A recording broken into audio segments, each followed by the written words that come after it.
xam nañ ni maire bi mi ngi def ay effort yu bari li may wax te du ma manqué di ko wax ci jàngalekat yi mooy que ni li ñu leen maire bi di leen defal ñoom war nañu delloo maire bi njukkal ni ñuy delloo la maire bi njukkal mooy wan ni mérité nañu loolu de par leur action de tous les jours def de sorte que fu ñu toog lépp lu ñuy xalaat moo war di xalaat naka la ñuy jëmale résultats yi kanam.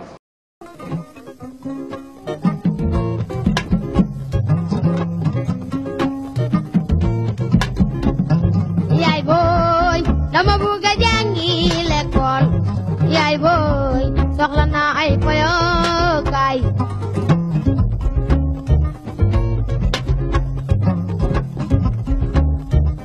yaay booy dama bugg a jàngi l'école. C'est-à-dire dans la vie de l'école école mixte école bu mag la c'est une école qui existe depuis 1922 donc dans quelques années 3 ans donc 2022 c'est l'école bi da am 100 ans 100 ans nag dans la vie d'une école vraiment lu rëy la loolu dafa jar a waajal laaj taxawaay. C'est un siècle. Mais c'est l'immense un siècle la donc l'école sera centenaire en 2022.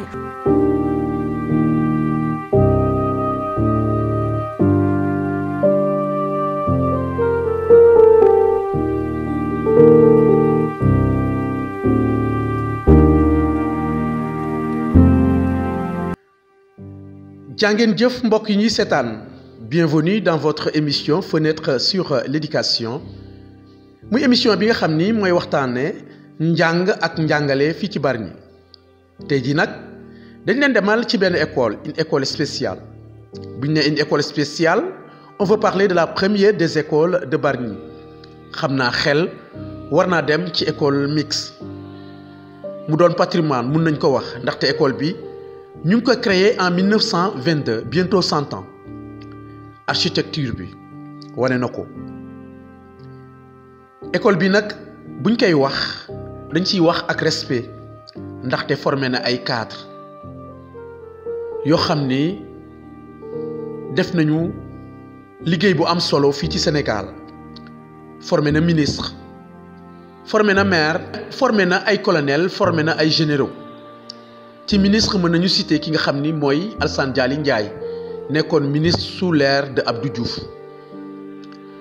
le premier maire de Bargny Mar Diouf moom it fii la jaar mën nañu si citer monsieur Abbas Ndione moom it nekk ab écrivain école mixte bii la jaar général Fall moom it jaar na fi ak ki nga xam ni mooy le colonel Mame Gana Seck yemu ca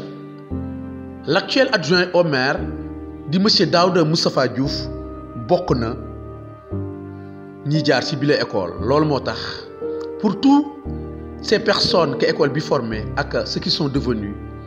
ont droit une fière chandelle école bi nga xam ne mooy école mixte boobu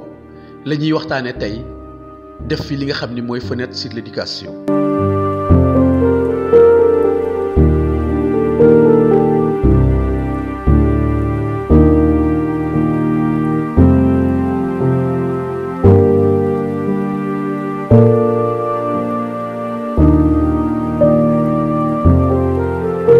tey jii nii dañuy accueillir suñu premier invité muy madame Seck Adja Ndeye Binta Ciss. Pourquoi? Parce qu'elle fait partie de ces premières filles qui ont fréquenté l'école mixte loolu moo tax ñun ñu indi ko muy dans les années 50 dina ci dellu si gannaaw loolu sax moom mi bañ ko formé fii dafa dellu si jàngale fi à une autre époque.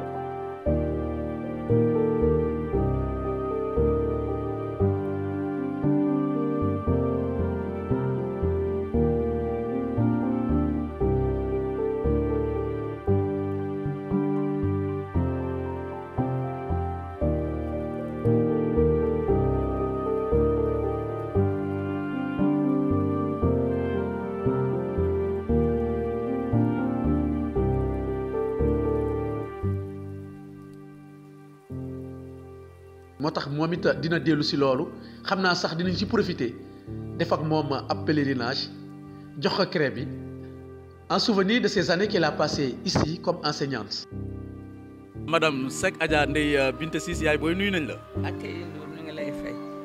voilà mais madame tey boo ñëwee fii ci école bi avant may def lenn mooy boo gisee bâtiment bi lan la lay fàttali. bismillahi rahmaani rahim bâtiment bi day bu ma ko gisee sax sama yaram day daw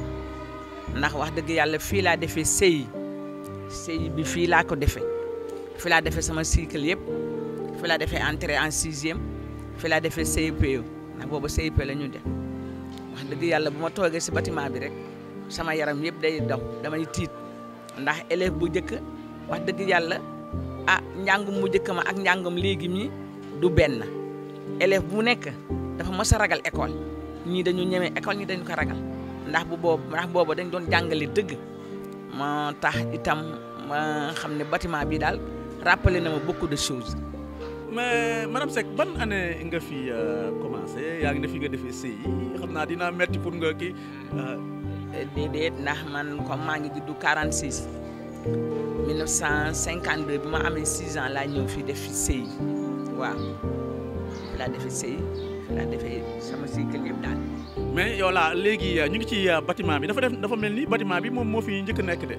bâtiment bi moom wax dëgg yàlla yàgg na fi ndax moom rek moo fi newoon bâtiment bi kese moo fi nekkoon mu nekkoon 6 classes la woon CI CP CE1 CE2 CM1 CM2 moom moo fi nekkoon. 1952 nga fi ñëw mais est-ce que mën nga ñu wax école bi booba ban année lañ ko defar ndax. bi daal école bi 1922 lañu ko fi liggéey 1922 lañu ko liggéey. donc mu mel ni rek fii ak ñaari at dafa mel ni école bi am 100 ans waaw mais léegi ñu ngi wax am na ay autorités yu bëri yoo xam ne jàng nañ fi waaye dañuy ñëw des yow si sa classe yow bi nga fi nekkee ñàkkul am na ñoo xam ne nit ñi xam nañ leen ñu fi daan ñoo bokkaloon classe ak ñoo xam ne tamit fekk nga leen fii te mujj gi ñu doon ay autorité parce que déjà for nañ ci weewu béy nii am na ñu bëri ñoo xam ni kii na léegi nag pour ñun ak génération yi di ñëw ak ñi nga xam ne xamuñu mën nga ñu wax rek ñan ñoo xam ne ñoo fi daan jàngee te ñu ràññee leen bu baax a baax. waaw man bi ma nekkee fii nekkoon naa fi ak ñoom Souleymane Ndoye actuellement muy maire Sendou nekkoon naa fi tamit ak ñoomin madame Samba di Fat Niang te mu doon jàngale ba dem à la retraite nekkoon naa fi tamit ak ñoomin Papa Lay Diouf nga xam ne conseil municipal sa mairie bi nekkoon naa fi tamit ak ñoom Giro Wade actuellement gaañu na nekkoon naa fi ak Momar Talla Gueye mi nga xam ne ambassadeur la woon sa Italie ñoo ñëpp fi la ñu jànge nekkoon naa fi daal ak ñoo xam ne ñu bare lañu ñoom ñëpp léegi ay kilifa lañu ñoomin Daouda Moustapha Diouf ñoom ñëpp fi la ñu jànge ñoomin général Fall mi ñoom ñëpp fi la ñu jànge ñoom après bi ñu demee la ñuy soor a ñëw ñoom ñëpp fi la ñu jànge wat ni kay génn na ay kilifa yu école mixte bi génn na ay kilifa yu bare ndax jàng rek lañ fi doon def ñoom it Alsane Jali Ndiaye fii la ñu doon jànge ndax booba école Bargny bi moo fi nekkoon pour yéen Minam Sendou ak Bargny ñoom ñëpp fi la ñu doon jànge. léegi loolu c'est avant les indépendances dañuy waxtaan ci histoire c'est avant les indépendances lañ fi nekkoon et je pense pas que mu amoon ay instituteurs yoo xam ni ay sénégalais lañu ay tubaab ñoo fi newoon wala amoon na ay instituteurs yoo xam ne ay sénégalais lañu woon. ñi fi ne man nag à ma connaissance ñi fi nekkoon ñëpp ay sénégalais lañu parce que monsieur Guèye Gabin bi naka Tëngéej servir na fii booba monsieur Guèye Gabin la ñuy wax nga xam ne booba avant indépendance la. ñoomin Badara Diouf rakki Abdou Diouf nekkoon na fii monsieur Fall Samba bi dëkk Ndar nekkoon na fii monsieur Dem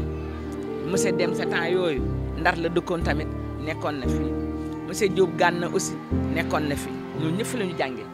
ñoom colonel Ibrahima Diouf ñoom ñëpp fi la ñu jànge amoon tam Babacar Mandaw Diouf fi la nekkoon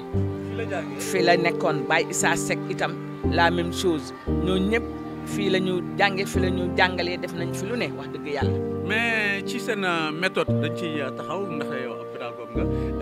yan loo leen daan jàng par rapport ak histoire France la woon nag wala histoire Sénégal wala au global ngeen daan jàng ci programme bi. non programme bi moom histoire France rek lañ daan jàng ndax boobu comme colonisation la ki ñu coloniser woon moom daan indil programme mu France lañ daan jàngi ñu ngi daan jàng histoire de France daan jàng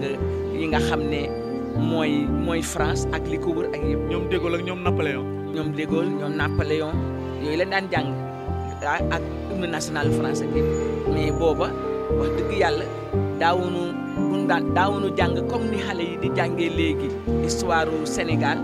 ak histoire bi nga xam ne moo leen concerné dëgg temps yooyu boobu daawunu ko jàng boobu colonisateur bi rek moo amoon programme am indi ko ñun ñu di si nekk. léegi seen effectif ndax bëri woon ngeen wax nga ne fii 6 classes ñoo fi nekkoon donc effectif bi bëri woon nañu yow it nga nekk ab jigéen ci biir góor ñi def naa bëriwu fa woon ne ay jigéen yu fay jànge presque mën naa wax ne bi ñuy jàngale fii si Bargny ñi doon jàng fii jigéen ñi daaw seen parents daaw ñu nangu ñu jàng parce que booba boo ne si ku jigéen mu jàngi dañ naan bu jàngee day yàqu ba temps yooyu jigéen ñi bariwuñu boobu presque jigéen ñi bari ñu classe itam daawul woon fees comme ni mu feesee nii léegi ndax booba nit ñi presque ñi si bëgg seen doom jàng école ndax dañ daan wax ne bu jàngee rek day yàqu day dem surtout jigéen ñi bu masaana am lu mat 5 jigéen wala 6 wala 10 au maximum sa la daan yem jigéen ñi daaw ñu bari. madame Seck àddina yi wéy nga continuer sa jàng comme ni nga ko waxee amee fi entrée en 6e dem jàngi dellu si waat nekk fi ab institutrice mun nga ñu wax ban année nga fi nekkoon ak tamit bi ñu ñëwee rek lan nga fi fekk ak nga fi jógee. waaw man nag 1964 65 laa ñëw commencé jàngale mais bi ma doon jàngale maa ngi doon jàngale école de filles laa commencé nekk foofu école de filles bi na ma jógee école de filles ñu affecté ma si SAEM Bargny ma jógee SAEM bi ñëwaat fii bi ma ñëwaatee fii c'était en 83 84 85 86 ci laa fi jógee dem lycée Ablaye Sadji waaw ana yooyu laa ko fi def. fi mu ne nii ñëw nga tey am na ay changement am na jóge ñu fii école mixte moom école mixte A ak école mixte B ba tax fi mu ne nii yow conseiller municipal nga mu am benn délibération boo xam ne def nañ ko donc école bi ñu tuddee ko je pense Babacar Mandaw Diouf beneen bi ñu tuddee ko Baye Adama Seck loo ñuy wax ci loolu. waaw loolu nag war naa mën a ne ndax Babacar Mandaw Diouf def na fi loo xam ne wax génne na fi ay kilifa yoo xam ne war nañu kaa mën a tuddee école bi Adama Seck itam nekk na fi directeur boo xam ne. école bi war nañ ko kaa mën a tuddee bon bâtiment bi bu tuddee Babacar Mandaw Diouf ba la tuddee Adama Seck loolu war naa mën a ne waaye itam ñun day ñu doon ñaan mu amaat beneen boo xam ne dañu koy tuddee Mamadou Gana Diop ndax Mamadou Gana Diop tamit servir na si Bargny loo xam ne wax dëgg yàlla war naa mën a am tam tur boo xam ne dañ ko tuddee fii si bâtiment yi nekk si école mixte waaw. madame Seck gis nga tamit politique bi nga xam ne éducatif bi mairie bi di mën a yow ngay conseiller municipal donc gis nañ ni même école bi nii am na ay toilettes yoo xam ni def nañ ko fi parce que déjà boo xoolee bu polariser ñaari école ça veut dire que y a des milliers d'élèves qui sont là mais tamit gis nañ ay abris provisoires yoo xam ne amoon na njolmaan ak yooyu évolution njàng mi yéen bi ngeen nekkee la nouvelle équipe looñ ci mën a wax en tant qu'enseignante. waaw ñoo li ñu siy wax moo di di gërëm rek di sant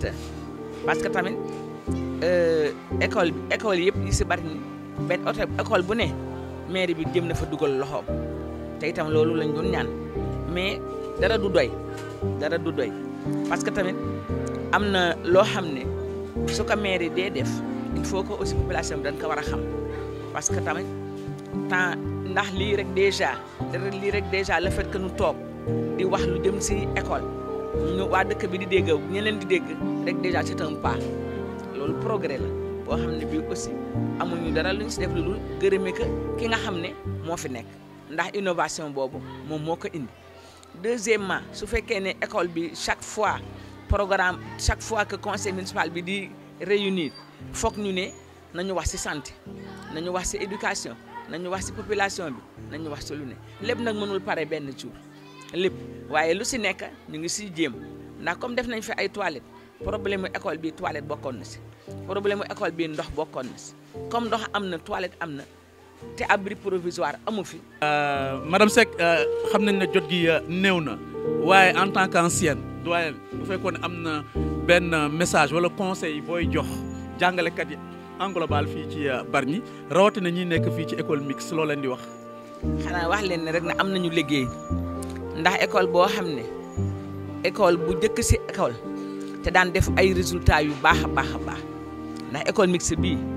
képp ku fi mas a jàngi rek ba nga génnee am nga loo doon boo na nga xam ne école la boo xam ne ñi fi nekkoon di jàngale ay jàngalekat dëgg la ñëw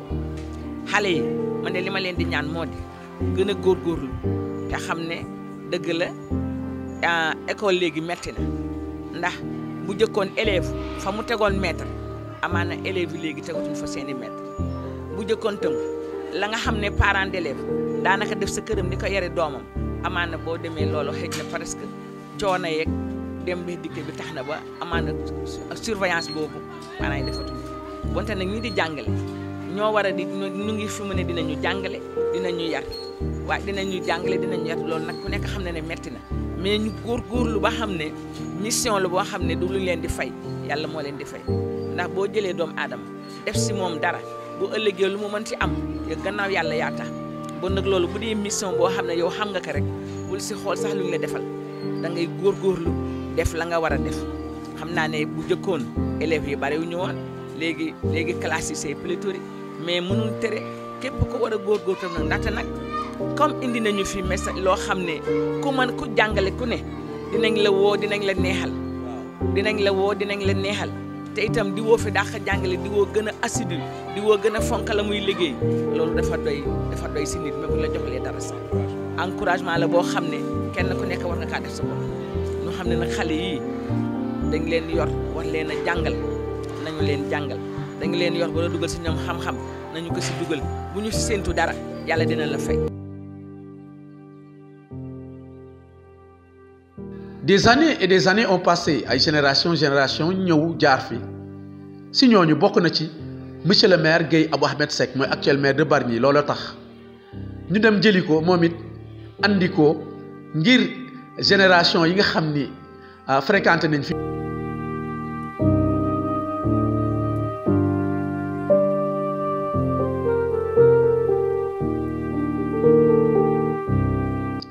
moom it dina ñëw rappeler souvenir yi nga xam ni amoon na ko fi ak kan fi doon jàngale ci école bi nga xam ni tey jii nii comme nañ ko waxee woon rek dafa doon ab patrimoine.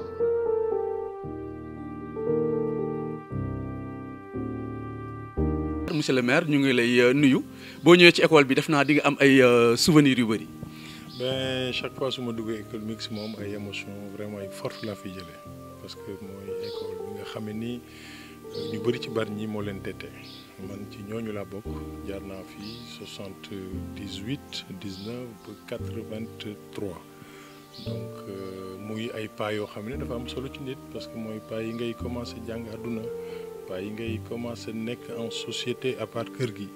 donc c'est toujours avec beaucoup d'émotion lay dugg ci école mixte. mais monsieur le maire ñàkkul nga wax ñu ay anecdote wala ay maîtres yoo xam tamit jàngale na leen ak ñoom nan la ñu meloon parce que gis nañu temps yu jëkk ya na jàngale daan mel ak maîtres yi fi nekkoon tamit ñu doon ñoo xam ni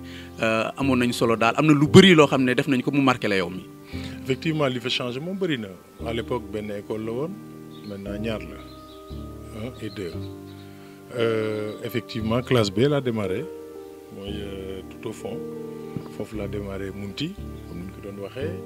à l'époque monsieur Seck Adama yal na ko yàlla yërëm moom moo doon suñu directeur monsieur Ndong jàngal na ma fi marqué na ma bu baax monsieur Mbeng jàngal na ma marqué ma bu baax monsieur Guèye jàngal na ma fi muy vraiment ay enseignants yoo xam ne ni dañoo marqué Bargny marqué ay génération de par seen taxawaay seen présence suñu ay kilifa la ñu woon mais dañu amoon quand même beaucoup d'amour ci métier boobu. donc ñooñu ñëpp effectivement marqué nañu ma et puis suma ay xarit yu bëri yoo xam ne tey d'ailleurs dañuy dajante ci biir dëkk bi ñooñu ñëpp daf lay fàttali ay souvenirs u xale. C'est vrai que aussi tey école bi bokk na ci patrimoine u Bargny on a ne bâtiment bi bokk na ci bâtiment yi gën a yàgg ci Bargny ak gare bi on annonce les années 20 et loolu day wane quand même la particularité et le symbole bi nga xam ne ni mooy cette école fi ñu taxaw nii tey fi lañ la doon defee kaayukaay. donc di daw ci kii bi et puis léeg-léeg it fi lañ doon fubale def ay petit camp fii nii vraiment beaucoup de souvenirs garab gi mu ngi fi ba tey les toilettes et cetera am na ay quelques changements quand même parce que am na ay bâtiments yu bees yu ñu fiy gis mais vraiment c'est l'école phare bi nga xam ne nii comme ni ma ko doon waxee moo tette génération yu bëri.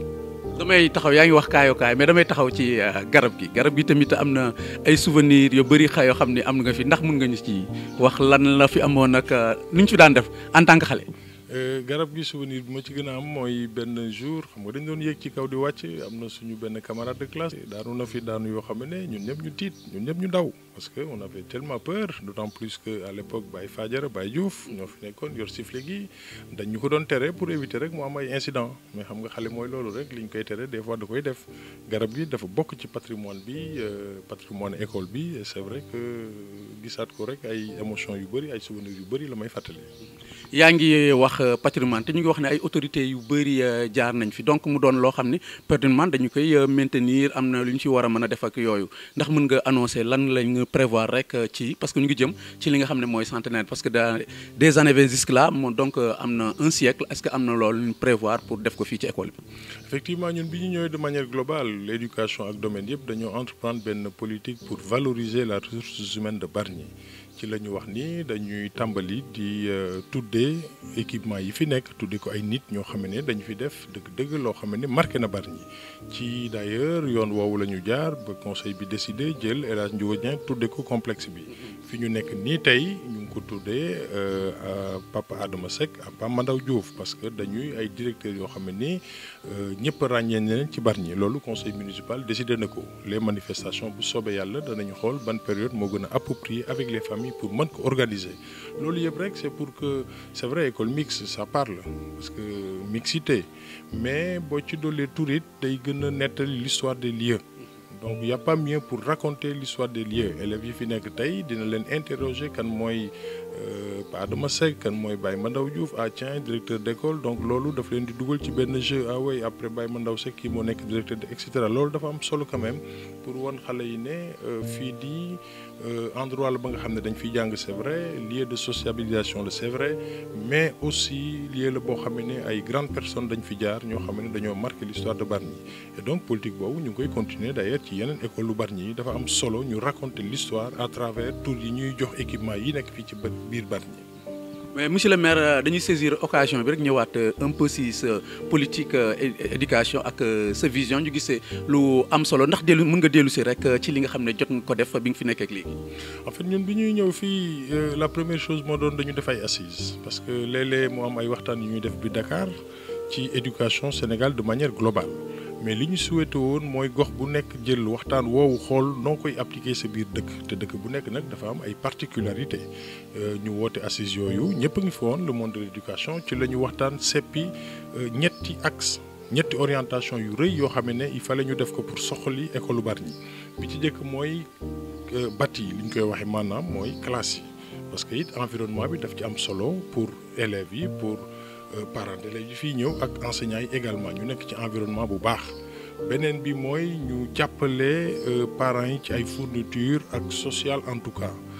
beneen bi mooy pédagogie jàppale it enseignants yi pardon pour plus de pédagogie alors ci loolu la ñu defee tey jii nii salle yu bari def nañ ko li ñu réhabilité ak yu bees yi ñu def ci biir Bargny mat na 50 lu mu bon yii ñu yeesal yii ñu tabax yu bees jamono bi ñuy wax ni boo demee école des filles am na 3 salles yoo xam ne ñu ngi koy yeggali boo demee Mbod am na 3 salles boo demee it fële ci CM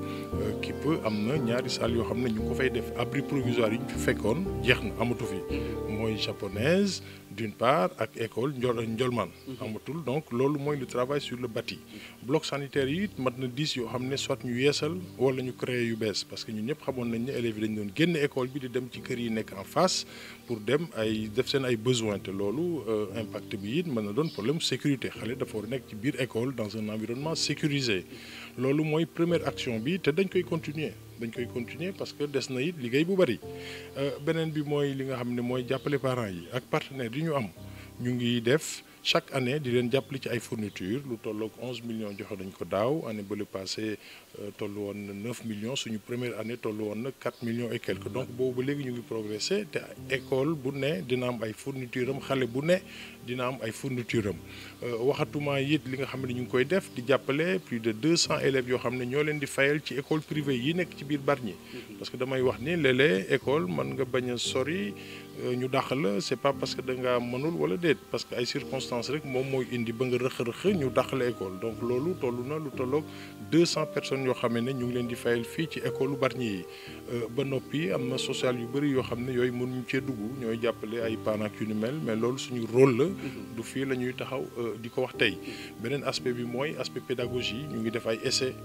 ñu ngi jàppale enseignants yi def nañ fi un certain nombre de formations avec le monde des enseignants et puis seen organisation yi mooy association des directeurs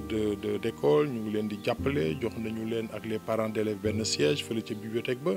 et puis am na yeneen doom Bargny yoo xam ne ñu ngi leen di jàppale loolu sans doute moo tax ba bi ñuy ñëw fii résultat yi à peu près 30% la woon dem na ba yegg 58 bien que wàcce waat na année bi passé 47 48 mais en tout cas def nañu bi ñuy yegg si fii 2014 ak tey jii un bond de 15 points et il faut ñu maintenir la cadence parce que gëm naa ne Bargny mën nañu dem 80% de réussite on l'a connu dans le passé il y a aucune raison que ñu mën a atteindre ces taux de réussite. Grosso modo daal on poursuit les efforts parce que l'école c'est notre grande priorité loolu moom dama koy bamtuwaat Bargny gépp xam ko suñu grande priorité mooy l'école parce que ku préparé wul sa ay doom ëllëg daf lay échapper. école mixte actuellement mu dellu si nekk comme ni ko le maire annoncé un groupe scolaire mixte A mixte B ñu tudde ko ay kilifa ku ci mel ni Babacar Mandaw Diouf ak Adama Seck moom it nekkoon fii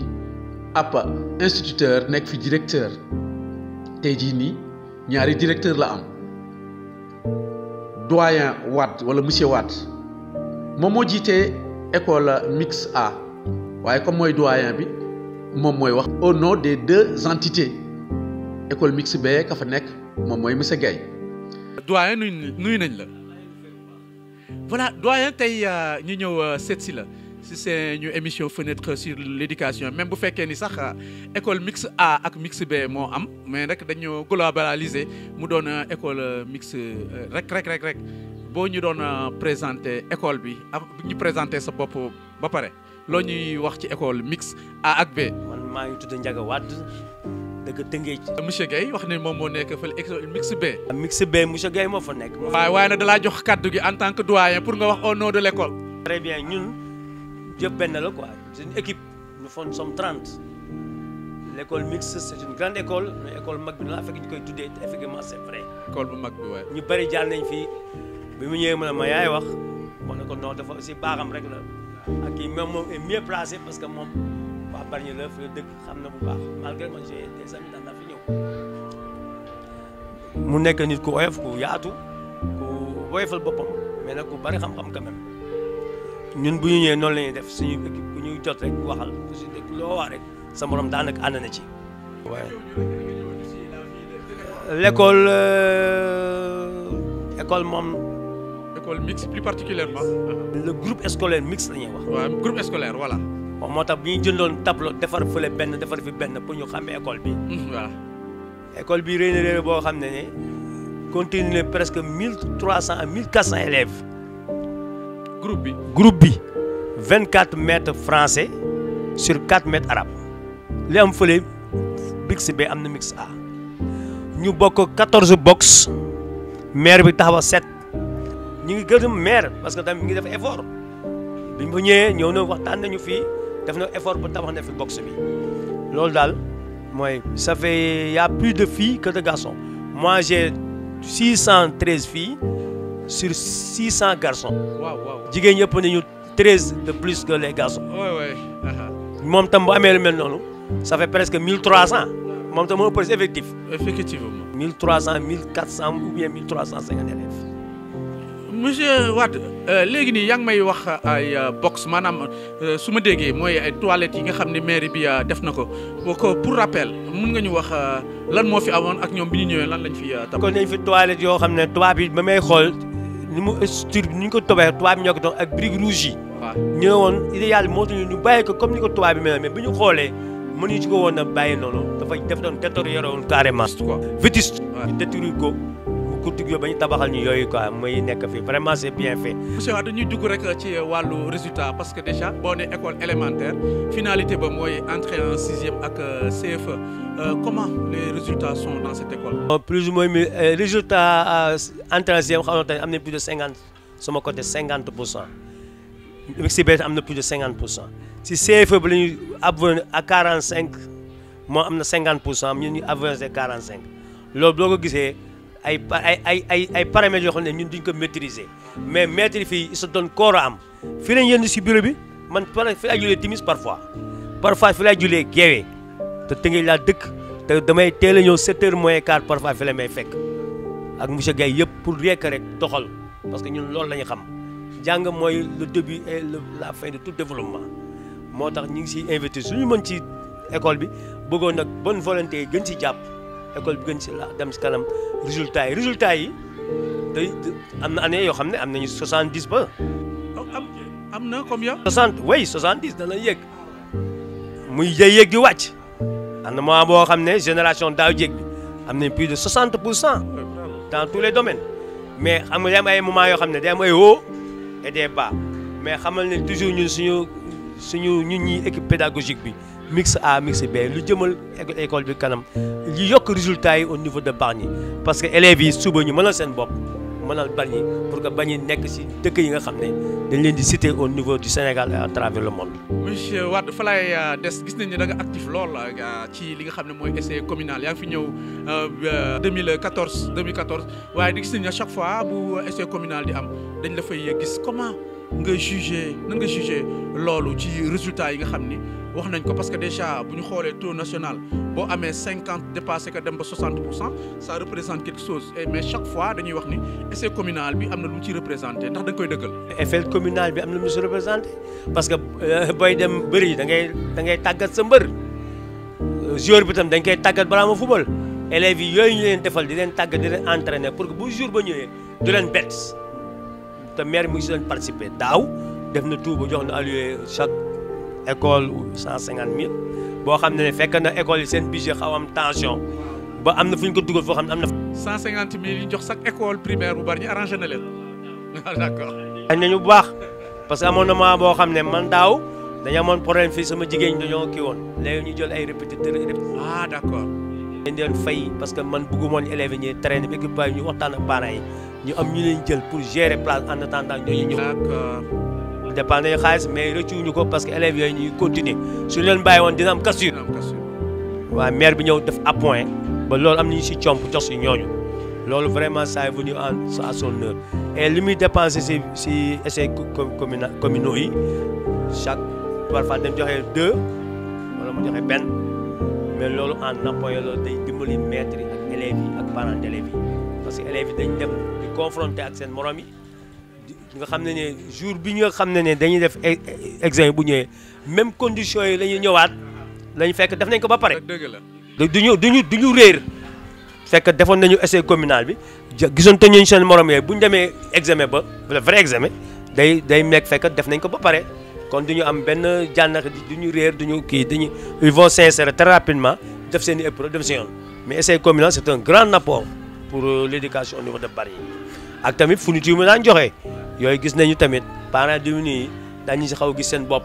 ne nañ ko denc fii directeur awma kaye ma woo la jox la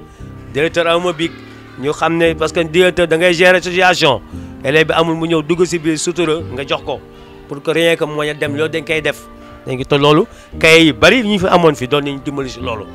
bi ñu distribué par li fi des dañ ko doon denc pour ñi nga xam ne am nañu ay seen poste dafa xaw a oyof seen parents yi ñu leen si dimbali si suuf te kenn du yëg loolu vraiment ñu ngi gërëm maire bi muy nekk action yoo xam ne c'est louable ça contribue à l'éducation de l'enfant au niveau du Bargny loolu bu ñu mënoon di ko pérenniser di ko continuer loolu baax lay doon. le corps enseignant mu nekk une équipe très soudée ñu fekk leen ñu toog Tamsir Gueye la ñuy amal waxtaan moom it il va parler au nom des 2 écoles ak action yi nga xam ni municipalité bi mëne na ko fii mais tamit dina dellu si. waxtaan ci lan la ñu bëgg maire wi dolli ko ci école bi ak yenn difficulté la ñuy rencontrer ñëw it waxtaan ak ñun ci li nga xam ni rek mooy la vie dans cette école ñoom enseignants yeeg élèves yi naka lañ fay jàngale. monsieur Guèye ñu ngi lay nuyu voilà mais monsieur Guèye gis nañ leen toogaay bi tey jii nii yow ak seen collègues yi mu mel ni dafa mel ni école bi déggoo entente cohésion am na fi daal. alors li nga fekkee nii nag day mandarga ne ñun ñëpp benn lañu ah parce que fii ku newul si biir doo xam kan moo bokk mix A kan moo bokk mix B parce que lépp dañ koy bokk di ko defandoo vraiment jaxasoo nañu macha allah di ñaan yàlla yàlla jàppale ba loolu sax suñu biir. voilà monsieur Guèye xam nga école mixte la ñu doon wax damay saisir occasion kii bi rek wax la kii la mu mel ni il y a eu séparation comme ni nga ko waxee malgré que séparation c'est que de nom école bi ci même surface bi mu nekk la nekk kañ la am ak lan moo andi ba ñu dem def ko école mixte ak école mixte B. waaw séparation bi si li ñu si am nii si histoire mooy séparation bi mu ngi intervenir en 1996 école bi moo màgg classe yi di bari mu dem ba gestion bi imposé na mënatu la nekk benn école donc si texte yi ak lépp mu war a nekk ñaari école donc ñu séparé def que 2 écoles à partir de 1996 mu am mix A ak mix B loolu moom donc loolu mooy noonu la mbir mi tëdd daal. léegi mu mel ni école bi bu ñu doon wax la vie de l'école bu ñu boolee yëpp parce que déjà mën nañu wax ne yow tu parles au nom des deux institutions nan la seen élèves yi toll à peu près ak seen ay résultats ak ñoom seen nan lay demee est-ce que c'est pas trop difficile ak effectif bi fi am yëpp. voilà d'abord je précise parce que am na solo mooy kàddu gi ma jël ni di ko wax maa ngi koy wax si ndigal ak càkkuteefu directeur d'école yi notamment monsieur Ndiaga Wade ak monsieur Guèye si seen càkkuteef seen ndigal c'est la yëkkati kàddu sañ-sañ di yëkkati kàddu nii. donc école bi limu école bi boo boolee ñaari école yi mën nañu wax ne il y a plus de 1300 élèves waaw actuellement yegg na foofu donc lim bu mag la maanaam élèves yi bari nañu. si gestion bi nag ñëpp ñoo siy jàpp muy instituteurs yi di directeur d'école yi ñëpp ñoo siy impliqué wu daal di si def seen loxo au point de vue des résultats nag yàlla mu ngi ñuy suturaal peut-être at ay wóote dina am d'année en année dina am année yoo xamante ne mooy gën a dox am année yoo xam ne peut-être résultats yi du demee ni ñu ko bëggee mais loolu toujours éthique au niveau pédagogique ak yeneen kii am na ay situation yu expliqué loolu mais quand même li ma mën a wax mooy les collègues yi fi nekk fii vraiment dogu nañu. engagé wu nañu ils sont solidaires autour des classes de CM2 pour que école bi à chaque fois mu am ay résultats yoo xamante ne dina baax waaw loolu moom lu fi am la. damay wax la répétition et pédagogique question bi posé naa ko posé waat ko mu mel ni am na ay amélioration yoo xam ne am na depuis ngeen avec la collaboration de la mairie ngeen def li nga xam ne mooy essai communal mu mel ni am na peut-être que ren xaw na wàcc comme ni ma ko déggee mais man ni loolu ngeen teg noonu doon na loo xam ne participer na à ce que résultat yooyu jóg ci au niveau de l'école bargnoise en général. waaw loolu c'est très juste parce que quand même ku def lu rafet dañ ko war di wax. c'est-à-dire l'équipe municipale bi fi nekk nii depuis que ñoom ñu ñëw fi quand même bàyyi nañu xel l'éducation def nañ ko boog boole nañ ci seen i mbir li koy wane mooy am na au niveau du bâti am na ay classes yoo xam ne ñu ngi koy tabax ay école loolu ñun ñëpp te mën nañu si tëg bët laneen li mooy fourniture ñu ngi koy joxe buy dooleel école yi si wàllu fourniture loolu vraiment lu ñuy rafetlu la maintenant organisation essai parce que loolu aussi day dimbali élèves yi xamante ne ñooy def CM2 da leen di préparer pour bu examen ñëwee ñu mën a nekk en situation pour mën si génn loolu moom maire bi vraiment mu ngi si dugal loxaam depuis ces années là vraiment macha allah au moins maire bi mu ngi doon def 2 essais chaque année maire bi doon na ko def bu deful benn dina def ñaar mais en tout cas ñun ñëpp ñu ngi koy rafetlu quoi di ñaan loolu aussi cette année ensuite ñu maintenir ko defalaat ñu loolu parce que bokk na si li tàggat élèves yi di leen dimbali ñu mën a waajal seen bopp pour mën a génn si CFE bi ak entrée en sixième bi. école mixte 1922 lañ ko créé woon 1922 buñ koy wàññi ci at ba jamono ji des na tuuti si lu dul mat ñetti at mu am 100 ans looloo tax ñu war ko féete wala loolu mooy voowu ñi nga xam ni ñoom ñoo fi jaar loolooy seen bëgg-bëgg moo tax ku ne si ñoom def na appel woo génération yi nga xam ni ñoom ñoo fi jaar pour rek ñu féete 100 ans yi nga xam ne moom la école mixte am delloo njukkal génération yi fi jaaroon waaye itam ces premiers instituteurs yi nga xam ni ñoom ñoo formé cette élite bi jóge ci biir école. centenaire bi ñu wax dañ koy ko ñun dañuy def commission am na jour ñëw fi wax ma ko mais def leen commission parce que man j'ai vu turu tubaab yi fi jàngee tubaab yooyu bu ñu defoon kii ba nga xam ne ñoom parce que tubaab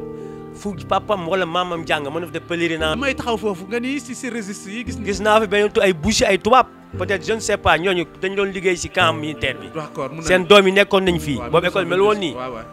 ñooñu bu ñu waxee defoon kii ba ñu lancé ñooñu seen yi ne seen diw si internet bi papaam wala maam mosu fi jaar bu ñu ko déggee tubaab dama bëgg fu maamam jaaroon dafay jaaraat pour xool loolu moo fa am. loolu day nekk un appui de plus si école bi te ñi fi jàngee ci école je dis que à Bargny toutes les maisons toutes les familles mas am nañu parent bu jànge fi nekk am nañu fi génne quelque am ñu fi génn mais defe naa ne bu ma defee statistique bi ñi ñëpp jàng ñu bëri jàng nañ fi donc ñu def synergie des forces dem ci centenaire boobu si jàmm def ko mu nekk réussite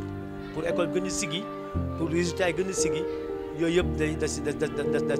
da siy baax day baax si développement école bi et sur l'avancement de l'école également. li ñuy ñaan kay moo di ñëpp ñi nga xam ne jaar nañu si école bii te di ay kilifa ñu ñëw balaa centenaire école bi ñoom ñu ñëw fii xool école bi lépp lu si waay war a def man damay lancer appel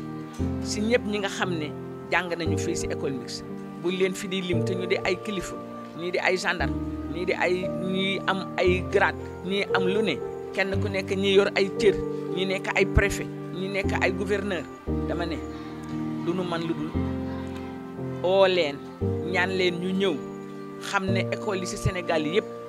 état bi dana fa def de ak mairie bi waaye ña fa doon jàng itam danañu def association boo xam ne lépp lu war si école ba danañu sa jéem ba ku leen sa fekkale. d'autant plus ma dolli la ne ñaari maire yi ñu jot a am yëpp ñoom ay fii lañ jógee ci école bi. loolu moom dëgg la. voilà mu ngi noonu mais madame la maire. Mar Diouf fi la jàngee fi la Abou Seck jàngee bonte nag wax dëgg yàlla du nu man lu dul ñoom itam ñu wax leen gërëm leen sant leen mais aussi ñu def appel si ñeneen ñi si des ñëpp ñu def association boo xam ne képp ku doon jàng école mixte ba ñi fi génne daaw sax ñu ñëw bokk si association. ñu siy lance appel ñi fi mas a jaar ñëpp ku si man dugal sa loxo nga dugal sa loxo bu defee xar kanamu école bi mu changé 2022 daal ñu gis école mixte na effectivement école bi changé na vraiment de visage. ñu ngi sàkku aussi maanaam si li améliorer cadre d'épanouissement au niveau de l'école ñu ngi sàkku vraiment école bi mur bi ni mu toy nii dafa gàtt ñuy sàkku vraiment ñu yokk ko mu gën a jog. waaw loolu pour protection xale yi la. pour xale yi mën a gën a nekk en sécurité bu ñu nee si école bi waaw wax naa aussi si wàllu maanaam école bi pour waajal xale yi xamante ne dañuy dugg war a def CI la petite enfance maanaam ñu aménager benn case des tout petits wala école préscolaire si gannaaw bu defee xale yi mën a dale foogu avant ñuy dugg CI loolu moom dina am solo pour école bi trop. waaw mais léegi fi ma leen fekk ngeen toog nii si suufu garab gi ndax du woon yoon sax ñu defal leen foo xam ne yéen di ngeen fa dalloo si récréation. très bien loolu moom dana am solo c'est-à-dire yàgg nañu baaxoon nañu di toog fii yàgg na mais lii gën mooy jamono day dox moo ñu am benn salle si biir salle boo xam dañu ko aménager mu mel ni mu war a mel comme ça jàngalekat yi ñu fi mën di nekk bu récréation jotee ku am aussi ak salle boo xam dañu ko équipé maam ay ordinateur am yi mu war am commodité yëpp ba nit mën fa toog am ordinateur am leneen ak leneen mel ni mu war a mel bu defee récréation enseignant yi mën fa di daje maintenant enseignant man day am intercalé maanaam nga am arabe 1 heure de temps yi ngay flotter noonu nga mën a toog foogu dallu fo boo amee looy liggéey sax nga liggéey ko fa loolu daal vraiment ñu ngi koy sàkku di lancer appel su côté boobu parce que am na bâtiment bu fi nekk mu ngi fii bâtiment bi classe la woon ay jamono mais jamono dox na ba nekkatul classe mën nañu ko récupérer aménager ko defar ko bu defee vraiment man dinañ ko mën a utiliser si moment de pause yi quoi. monsieur Guèye dama la ci tegal est-ce que doo lancer appel Momar Seck Helping Hand xam nga am na ay classes yoo xam ni ay écoles yoo xam ni def na fa ay salle d'informatique mais ñàkkul am na tamit waa Bargny initiative citoyenne ñooñu li action yi mairie bi di def ñoom tamit dañ ci participer parce que gis nañ ñu dem nañu defal fële nga xam ne mooy EMP en plus am na ay écoles yoo xam ne def nañ fa ay salle informatique ñoom it war nañu mën a dugal seen loxo mais est-ce que c'est pas l'occasion nga def appel ci ñoom. effectivement ñuy vraiment lancer appel képp ku su mën a jàpp Momar Seck moom vraiment dañu koy gërëm parce que doomu Bargny bu am solo la te am na taxawaay si école yi Bargny ak école yu dul faneen mu ngi koy def depuis des années ñu koy ñaanal aussi au passage donc yàlla fuul li mu yor ba mu mën di continuer def li muy def di lancer appel bépp Bargnois parce que école bi ñi fi jaar bari na ñoo xamante ne fi mu toll nii yàlla suturaal na leen ba jàpp nañu ne war nañu mën a dugal seen loxo si école bi bari nañu lool. le maire actuel le maire de Bargny fii la jàngee fii la defee CM2 classe bi dend ak bureau bële ay ñi mu nekkaloon nee nañu fële la defee CM2 avec monsieur Mbeng donc muy moom di Alioune Badara Diop parce que ñu ma koy fësal léegi Alioune Badara Diop fii la jàngee te mu nekk actuellement secrétaire général adjoint du gouvernement le général Fall Mar Diouf fii la jaar alors le ministre Alassane Diallo Ndiaye bi dëkk yéen jàng na fii loolu moom ay ñu mu jàngandool ñoo ma ko fësal Daouda Moustapha Diouf fii la jàngee ak ñeneen ak ñeneen man miy wax ni ak ñeneen ak ñeneen man fii laa jàngee ba ñëw te yàlla dogal ma fiy jàngale am na ñeneen ak ñeneen aussi ñu bari ñoo xam ne war nañu si mën a jàpp donc daal ñuy lancer appel ñëpp ñu jàpp sa école bi c'est la première école de Bargny c'est la mère des écoles de Bargny formé na les premières générations de Bargny les premiers cadres de Bargny école bi moo leen formé donc vraiment nañu gëstu école bi bàyyi xel école bi damay faral joxe benn exemple Baara Taal fa mu jànge sa Thiès am na lu mu fa def lu am solo ku fa dem mën nga dut baaraam lii moo ko fi def te xar kanamu école boobu changé na grâce à Baara Taal kenn waxuñu ne war na de lépp mais nit ñi nañu organiser wu xool nu ñuy def pour dugal seen loxo vraiment si école bi xar kanamu école bi changé. def émission ci école mixte mënut a doon lu yomb ndaxte boo naree dem ci génération yëpp il faut que mu xaw a jël ay fan looloo tax ñu changer jour changer décor accueillir Babacar Mbengue nekk membre de l'association des anciens élèves de l'école mixte waaw am nañu association moom il va revenir de long en large sur pourquoi cette association a été créée tamit ak action yi nga xam ni rek ñoom mëne nañ ko au niveau de cette association ak lan moo doon seen bébét. monsieur Mbengue ñu ngi lay nuyu. ñu ngi lay sant bu baax Alain di lay remercier vraiment si li nga ñu faire ñu participer si reportage bi aussi di leen jëlee jàmm quoi. voilà yéen si ngeen bokk ndaxte déjà bu ñuy wax école mixte yéen am ngeen benn initiative ngeen ak créer benn association est-ce que mën nga dellu si lu tax ngeen créer association boobu parce que war na yaatu 1922 ba léegi mais ak kan moo nekk si association boobu la. waaw salaamaaleykum encore di kontaan trop si participation bi kon ni ma ko waxee sànq rek di aussi di profiter si occasion bi di remercier vraiment. Depuis bi ñu tegalee rassemblement des anciens de l'école mixte de Bargny RAM voilà depuis lors nag bon en fait ce nom là RAM peut-être en appellation mu ñu gën a pousser vraiment ñu gën a tas affaire bi quoi voilà association bi moom ni mu juddoo bon en fait mën naa ne c'est né de la jalousie durant les résultats de 2010 entrée en sixième parce que nous on a toujours été peut-être les vecteurs wala on a toujours été peut-être les précurseurs wala en fait les continuateurs de l'excellence au niveau école mixte de Bargny léegi ñu déggoon résultat entrée en sixième yi vraiment ça nous a fait tiquer. dafa soufflé woon trop voilà parce que on était avant-dernière de tout Bargny voilà affaire bi métti woon ñu trop 2010 voilà si lañ commencé en gestation avec quelques membres 5 avant. C'était en 2010 vacances 2010 lañ commencé def traction yi ba ñu ne madame Mareetu Pouy moo ne woon directrice école mixte on est allé gis ko waxtaan seeg moom mu ne vraiment loolu aussi métti na ko trop quoi si lañ si commencé dox ba avril 2011 si lañ dëkk fal bureau RAM rassemblement des anciens de l'école mixte de Bargny avant on était à peu près 10 à 15 personnes mais si lañ commencé di dox on a eu à participer si année boobu 2011 aux activités de l'école de base l'année suivante 2012 ñu def aussi remise de prix c'est affaire bi commencé di juddu di law ba aussi ñu commencé aussi madame Pouy par monsieur Diop ancien directeur école mixte de Metz moi aussi qui suis fils ancien directeur monsieur Ibrahima Mbengue Ibou Dia voilà aussi c'est lañ commencé dox les anciens surtout on a débuté avec ceux qu'on a les familles qu'on a ñu tuddee classes yi. waaw ay Issa ñëpp dem ñëpp seen famille gis leen si la affaire bi commencé juddu ñu xam ne vraiment amour bi gën na dépassé sax éducation bi vraiment mu commencé toucher ay génération yu bëri si la xalaat yu bëri daal juddu quoi. donc su ma dee tënk mooy école bi comme nañu ko waxee woon rek ab école d'excellence la mu am ñu ay autorités yu bëri yoo xam ni jaar nañ fi donc voilà mu formé ay cadres comme on a dit formé na ministre formé na directeur formé na ay maire ak yooyu effectivement vous avez eu raison que bu amee benn chute boo xam ne bu nekk avant-dernière des écoles vu de si résultats yooyu ngeen dem gis donc ça a eu un écho favorable su ma la déggee mais entre autres am na ay activités yoo xam ne mën ngeen ko wax ngeen école de base ak distribution des prix yi kii mais nag dama ni gis naa leen tamit ngeen def ay action defaraat ay bunt ak yooyu. affaire loo gis rek c'est pas à pas commencé woon nañu ci affaire yooyu remise de prix participer aux semaines de base on l'a fait pendant 5 ans 6 ans ensuite ci la ñu première activité bi ñu njëkkoon a touché mooy c'est l'allée qui sépare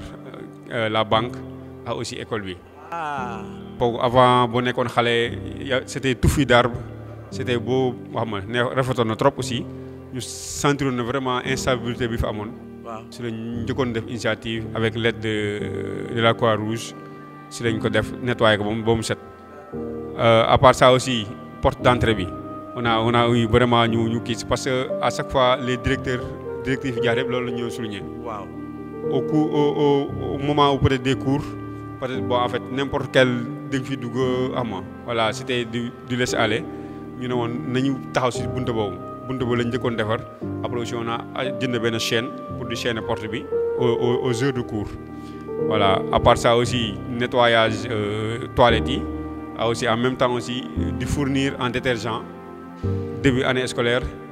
aussi au cours de l'année scolaire en même temps aussi avoir une pleine participation si APE bi. waaw vraiment dañ ne école moom l'association des parents d'élèves moom mooy doxal lépp. si la ñu associé si loolu. à chaque fois aussi lépp lu war si APE li mu war a def rek taxaw nañ si ba mu kii. voilà léegi nag bu ñu demee ba 3 ans 4 ans ñu sentir ne vraiment que voilà li ñu bëggoon mooy am assise bi d'abord def nañ ko ba pare si lañ commencé def ay cours de vacances. Ah d'accord, vous avez fait des cours de vacances, voilà, pas plus tard que l'année dernière. Pas plus tard que l'année dernière. Bon, bien que nous, boo seetloo association bi bëriwul ay enseignants bëriwul ay kii mais n'empêche ñun aussi doon na sax obligé ñenn ñi durant les vacances ñu jël congé pour ñëw participer au cours de vacances. D'accord. waaw vraiment ko ñu montrer affaire bi yëg-yëg bi ñu si am daal que dañ koy def mu nekk sacerdoce vraiment aussi ñu ñoo gën a oyof les anciens. ñi fi jaar ñu ne nañ ko topp quoi en tant que jeune voilà si loolu li ñuy wéyee di si wéy mais nag mu dem ba benn moment comme bu ñu naan rek parfois da ngay dem avec jéego yi mais dina dem ba moment dina am ay failles mais du ma ko jàppee faille rek dama koy jàppee ne vraiment c'est reculer pour mieux sauter voilà moo taxoon durant tout ce temps là peut-être 2 ans 3 ans on n'a pas eu à faire peut-être des remises de prix peut-être cours de vacances yi c'est toujours pérenne à chaque année on continue à le faire quoi. D'ailleurs, man fa la jëmoon parce que déjà les activités que vous menez ça demande un investissement financier seen xaalis boobu foo leen koy kii porte ngeen def ak yooyu où est-ce que vous avez tiré cet argent pour les permettre ngeen def. Voilà. Merci encore si question boobu parce que c'est une question vraiment importante par rapport à bi ñuy permettre aussi ñu mener à bien nos activités ak nos projets si biir activités yi ñoon nii yëpp. am na benn reboisement sax bu ñu fi defoon reboisement wax dëgg on a eu associé le gouverneur Cheikh Ahmed Tidiane Ndoye le préfet Daouda Wade Seck entre autres tout le monde avait participé même la sœur de Waragana Seck avait participé bien que dëkkul foofu mais vraiment éducation ñoroon na ko trop quoi voilà y a beaucoup d'autorités qui ont pris peut-être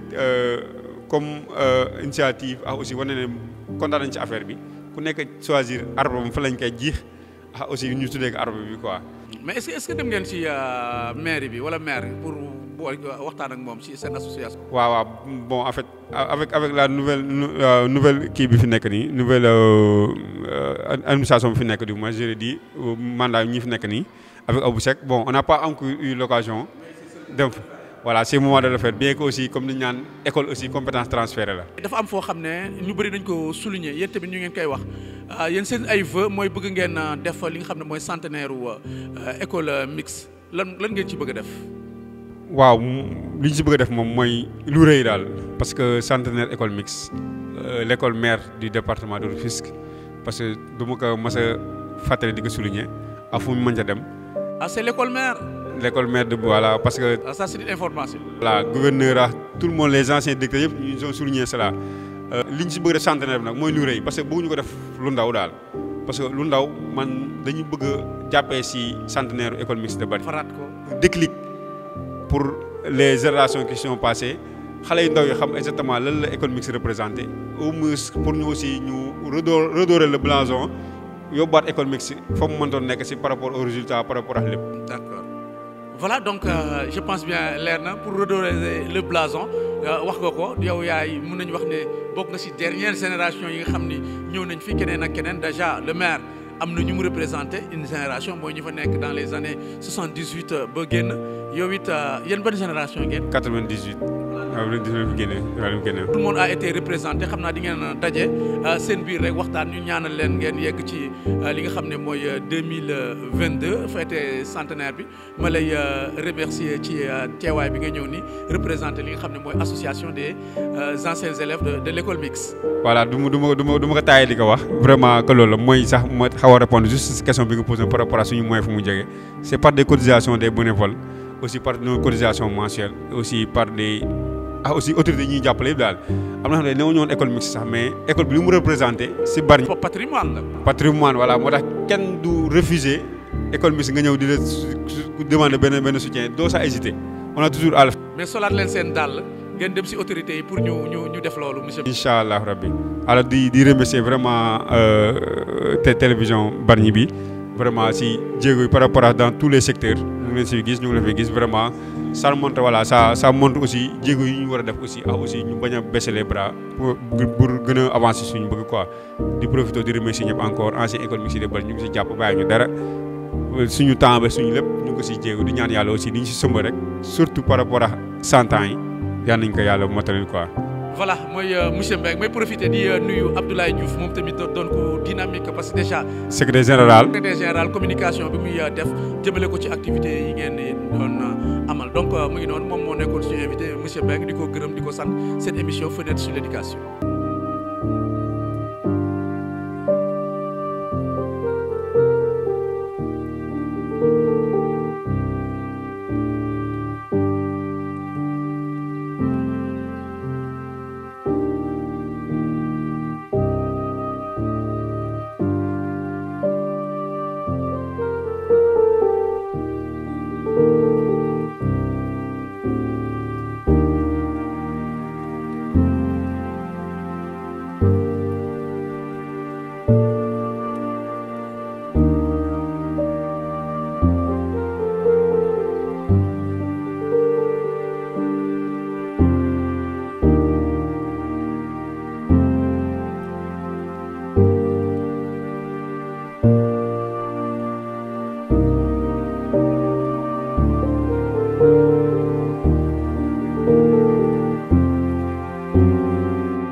mbokk yi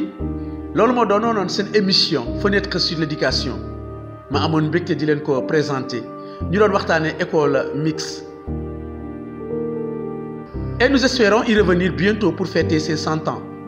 comme ñi fi jaar ñëpp nañu ko mbébétee féete ko ak génération yi nga xam ni ñoom it jaar nañu ci école bi lu war la ñu ngi leen di jox rendez-vous ci beneen émission Fenêtre sur l'éducation ñu demaat ci beneen école jàmm ak jàmm.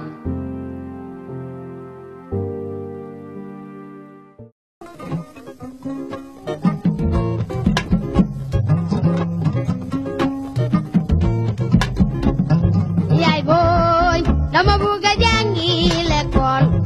yaay booy soxla naa ay poyokaay